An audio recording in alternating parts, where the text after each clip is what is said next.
Om Swastiastu. Assalamualaikum warahmatullahi wabarakatuh. Shalom, nama budaya, dan salam sejahtera bagi kita semua.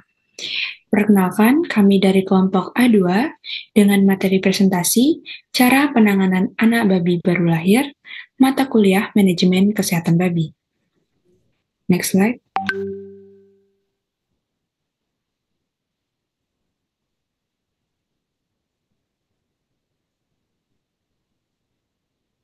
Adapun dosen pengampu mata kuliah manajemen babi tahun 2023, yang pertama, yang terhormat Profesor Dr. Hewan Inengah Kertabesung MSI, yang terhormat Profesor Dr. Hewan IPK Ardana MKes, yang terhormat Dr. Insinyur Iputu Sampurna MS,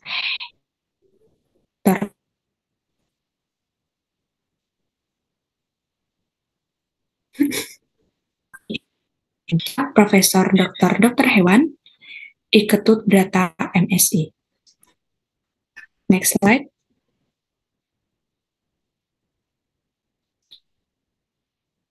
Adapun nama anggota kelompok A2, yang pertama ada Patricia Amelia Debianti Wanggut dengan NIM akhir 002, kemudian ada Baik Intan Rizky Amalia dengan NIM akhir 003, ada Radiatul Mardia Rahma dengan NIM akhir 115, Maulia Suciani dengan NIM akhir 022, Nadila Agustina dengan NIM akhir 023, Jessica Anabel Rusli dengan NIM akhir 024, kemudian ada Petra Rahmita Safa Setianto dengan NIM akhir 028, ada Niputu Amasya Cikita Rifani dengan NIM akhir 023, Nanda Octavia, saya sendiri dengan NIM akhir 034, Mega Gina Dwi Rahmawati dengan NIM akhir 037, kemudian ada Muhammad Adnan Gafur Hamsa dengan NIM akhir 086, dan yang terakhir ada Gisela Loisa dengan NIM akhir 092.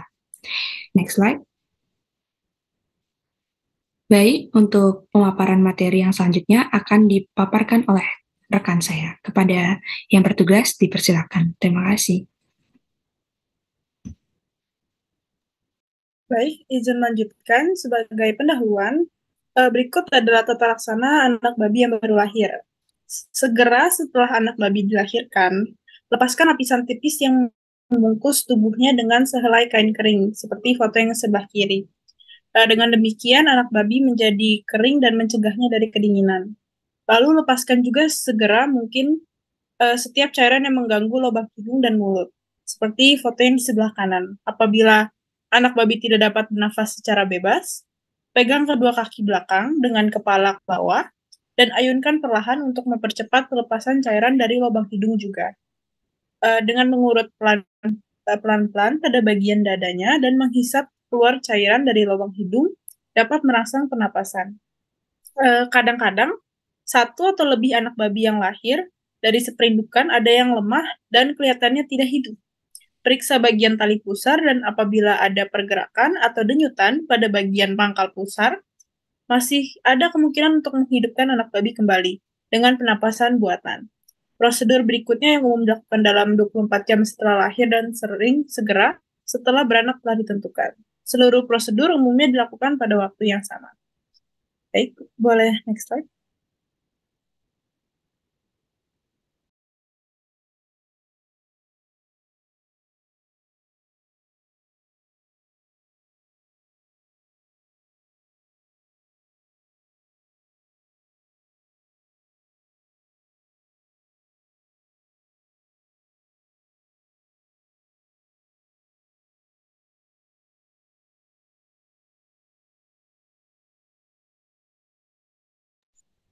Baik, materi selanjutnya itu adalah memotong tali pusar. Pemotongan tali pusar umum dilakukan segera setelah beranak. Tali pusar ini merupakan organ yang sangat penting untuk pertumbuhan dan perkembangan fetus selama kebuntingan. Akan tetapi menjadi suatu bagian yang tidak diperlukan dan merupakan daerah yang berbahaya untuk masuknya infeksi setelah anak babi lahir. Maka dari itu, tali pusar dipotong dengan cara sederhana maupun modern.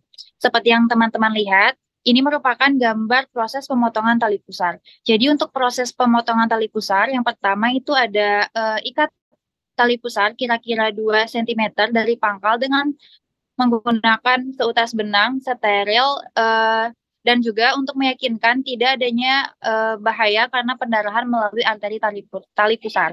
Kemudian yang kedua yaitu potong tali pusar dengan gunting di bagian bawah ikatan. Dan yang ketiga adalah oleskan di tempat pemotongan tali pusar dengan yodium tincture keras untuk mencegah infeksi atau sakit pada tali pusar anak babi.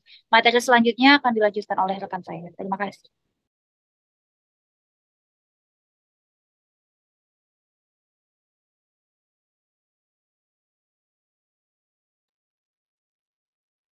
Baik, selanjutnya setelah memotong tali pusar, hal yang harus kita lakukan pada anak babi yang baru lahir yaitu adalah memotong giginya. Jadi anak babi yang baru lahir itu dibekali dengan 4 pasang gigi atau 8 gigi tajam nih, 2 pasangnya itu pada tiap rahang disebut gigi hitam, gigi jarum, ataupun juga gigi serigala. Nah, meskipun gigi tersebut cukup penting pada anak babi, tapi harus dipotong karena banyak menimbulkan kerugiannya daripada keuntungannya. Lalu juga alasan mengapa dilakukan pemotongan gigi itu karena gigi itu efektif menyebabkan luka pada ambing induk. Jadi kalau menyebabkan luka nanti induknya kesakitan, habis itu induknya menolak untuk menyusui anak-anaknya. Lalu juga apabila anak babi berkelahi untuk merebut satu puting susu atau bermain dengan sesamanya, gigi itu dapat menyebabkan luka pada mukanya. Nah, di mana luka tersebut itu dapat menjadi jalan masuknya penyakit yang disebabkan oleh mikroorganisme. Lalu tujuan dari memotong gigi juga adalah untuk memaksimumkan anak babi dapat hidup. Nah, perlu kita garis bawahi bahwa pemotongan gigi itu jangan sampai menghancurkan gigi di bawah garis gusi, lalu harus kita lakukan secara higienis. Nah, seperti yang bisa kita lihat pada PPT, itu adalah gambar bagaimana cara memotong gigi anak babi yang baru lahir dengan benar. Jadi biasanya dilakukan oleh satu orang. Dengan cara yang pertama kita pegang kuat anak babi dengan satu tangan, di mana 3 jari kita itu menahan rahang dan ibu jari itu menekan dari belakang leher dengan arah berlawanan. Kemudian kita masukkan jari telunjuk kita pada satu sisi dari mulut, persis di belakang gigi jarum mendekati ujung lidah. Lalu dengan alat pemotong gigi atau bisa juga kita gunakan alat pemotong kuku biasa, potong gigi di atas gusi. Nah, jangan memotong gigi itu sampai dasarnya. Juga jangan membuat sudut yang tajam atau bergerigi, yang mana hal tersebut itu dapat menyebabkan luka pada gusi dan lidah. Very next slide. Baik, saya kira demikian mengenai memotong gigi. Untuk materi selanjutnya akan dijelaskan oleh rekan saya. Terima kasih. Baik, saya akan melanjutkan. Selanjutnya, memotong ekor. Nah, pemotongan ekor ini bertujuan untuk mencegah tergigitnya ekor dari kawanan babi lainnya yang akan menyebabkan ekor menjadi putus serta luka. Kemudian alat dan bahan yang digunakan yaitu tang potong ekor, betadin, dan alkohol. Tang potong ekor ini itu digunakan untuk memotong ekornya, kemudian betadin sama alkohol ini digunakan untuk mencegah perdarahan. Terus panjang ekor yang dipotong dapat dari ujung hingga pangkal ekor, tapi biasanya cukup untuk memotong 2/3 hingga 3/4 dari ekor. Selanjutnya akan dilanjutkan oleh rekan saya.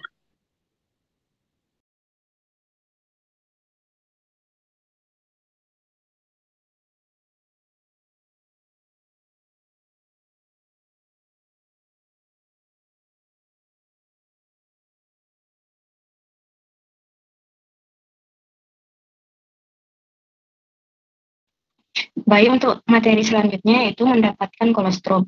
Nah, setelah pemotongan gigi, letakkan kembali anak babi bersama induknya agar anak babi dapat menyusu atau memperoleh air susu pertama yang mengandung daya tahan tubuh yang tinggi.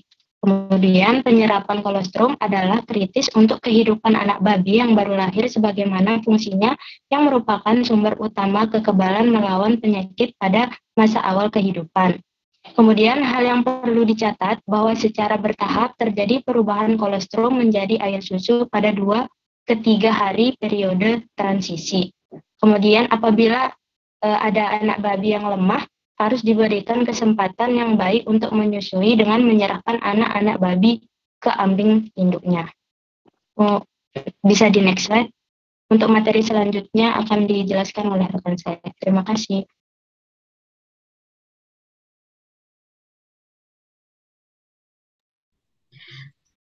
Oke, selanjutnya yaitu penyuntikan zat besi.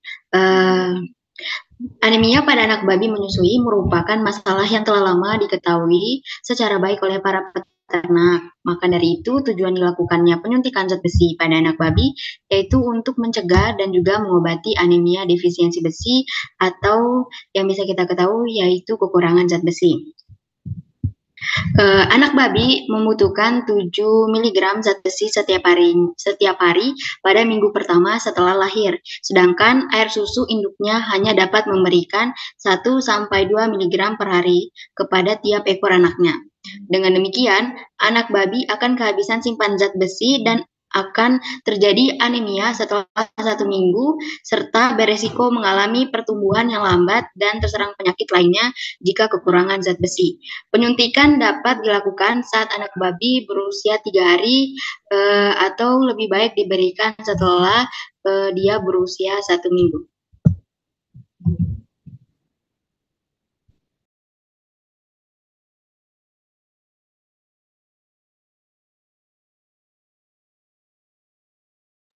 Selanjutnya akan dilanjutkan oleh rekan saya.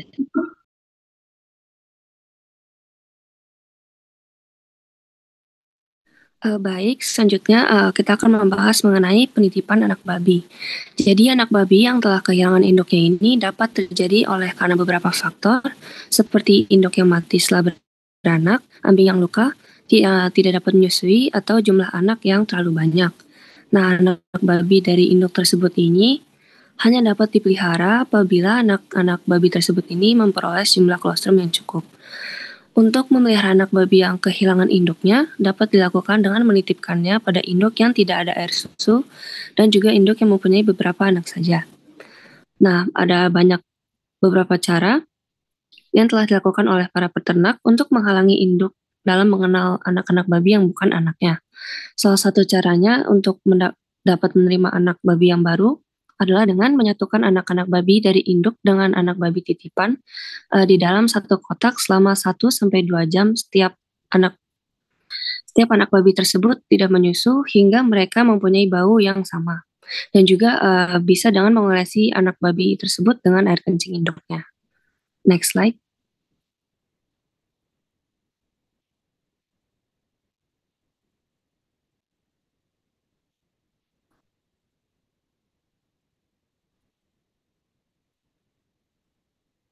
Selanjutnya mengenai makanan buatan. Jadi pemeliharaan anak babi yang kehilangan induknya ini dapat juga menggunakan beberapa pengganti susu.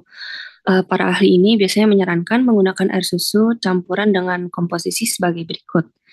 Yang pertama, 1 liter air susu sapi yang sudah dipasturasi. Yang kedua ada 0,3 liter air susu dengan setengah kepala susu atau krim dan setengah air susu. Dan yang terakhir ada telur mentah. Nah, lalu bahan-bahan tersebut ini akan dicampur dan disimpan pada temperatur 3 derajat Celcius, dan campuran tersebut nanti akan dikocok dan sebagian ini akan dipanaskan sampai 29 derajat Celcius sebelum diberikan kepada ternak. Pemberian pakan ini dilakukan dengan menggunakan selang karet yang sesuai dengan menyambungkan ke alat penyemprot. Ujung selang ini dimasukkan ke dalam mulut babi dan langsung dipompakan ke dalam kerongkongannya kira-kira 7,5 cm mengarah ke daerah jantung. Setiap ekor babi ini akan menerima dosis kurang lebih 15 cc pada 5 jam pada hari pertama setelah lahir dan juga 20 cc pada hari kedua. Next slide. Materi selanjutnya akan dilanjutkan oleh rekan saya. Terima kasih. Baik, selanjutnya merupakan pembuatan tanda dan penomoran pada anak babi. Nah, anak babi yang tiap ekornya dalam seperindukan harus diberi tanda atau nomor dalam waktu 24 jam setelah lahir untuk mengukur penampilan dari kelompok, kebijaksanaan dalam mengakhir, dan ketegasan dalam menyeleksi bibit pengganti. Nah, pada para peternak kecil biasanya akan memberikan tanda pada babi dengan membuat titik-titik pada kulit atau tanda-tanda tertentu pada rambutnya.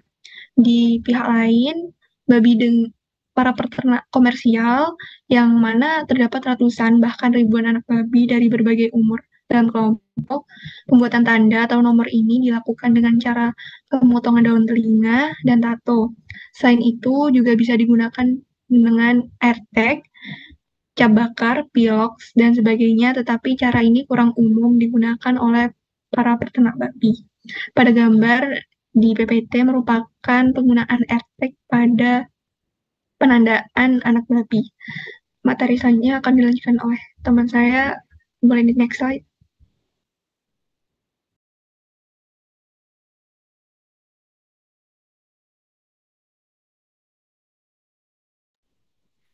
Yang terakhir ialah kastrasi atau kebiri. Nah, setelah berbagai rangkaian dan hal-hal yang harus diperhatikan setelah menangani anak babi yang baru lahir, langkah yang tidak kalah penting yang selanjutnya adalah melakukan kastrasi atau kebiri pada anak babi yang baru lahir. Lebih tepatnya, pada anak babi yang berumur 2 minggu setelah kelahiran. Kastrasi ini sendiri adalah pengambilan bagian kelamin utama dari pejantan yang biasanya baik untuk dilakukan pada waktu anak babi idealnya berumur 2 minggu. Tujuan dari kastrasi ini adalah untuk meningkatkan kualitas karkas daging dan juga mengurangi agresivitas pada anak babi sendiri. Nah, kenapa kastrasi ini dilakukan pada anak babi dengan umur idealnya 2 minggu atau 3 minggu? Karena pada anak babi dengan umur demikian, itu anak babinya lebih mudah ditangani. Dalam kata lain, shock dan gangguan pertumbuhannya itu sangat minim dan kesempatan luka terkena infeksi sangat kurang karena tempat atau kandang menyusu lebih bersih daripada kandang ternak babi sapihan. Kastrasi anak babi ini dilakukan juga terutama untuk mencegah individu yang tidak diinginkan dari bagaimana anak babi yang agresif dan lain sebagainya, fasilitas pemberian makan secara bersama, dan juga untuk tata laksana praktis lainnya. Apabila seekor anak babi ini akan dikastrasi, kita selaku peternak tidak bisa hanya mempertimbangkan umurnya saja, tetapi juga kesehatan dan juga kemampuan dari peternak itu sendiri terhadap kondisi dari stres anak babinya. Dan melakukan kastrasi ini adalah suatu operasi yang sederhana, tetapi hal ini dapat menimbulkan bahaya apabila tidak mempertimbangkan kondisi ternak dan lingkungannya. Kastrasi dapat berhasil pada setiap musim, namun paling baik dilakukan apabila keadaan cuaca menyenangkan, dipilih hari yang cerah, sejuk, hindari dari cuaca dingin, basah, atau beruap. Pada gambar di PPT ini merupakan salah satu bagian dari proses kastrasi yang biasanya berdasarkan pengalaman pribadi juga, itu biasanya dicari terlebih dahulu testis dari anak babinya, kemudian disayat, lalu dipotong langsung testis dari anak babinya, setelah itu dijahit dan juga dibersihkan dan disuntik vitamin dan antibiotik begitu. Next slide. Jadi itu saja bagian dari saya mengenai kastrasi atau kebiri. Selanjutnya akan saya kembalikan kembali ke rekan saya yang lain. Terima kasih. Baik, terima kasih. Yang selanjutnya dan yang terakhir yaitu kesimpulan.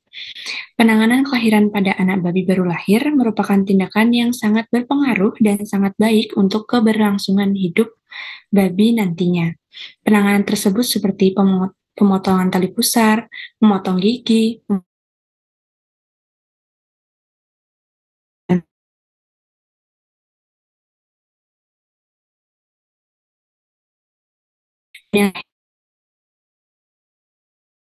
itu kekerasan. Baik, slide.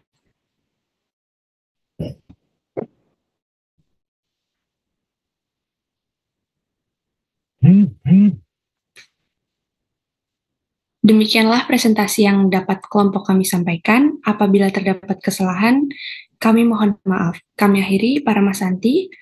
Om Santi, Santi, Santi, Om. Wassalamualaikum warahmatullahi wabarakatuh. Shalom, nama budaya, dan salam sejahtera bagi kita semua. Terima kasih.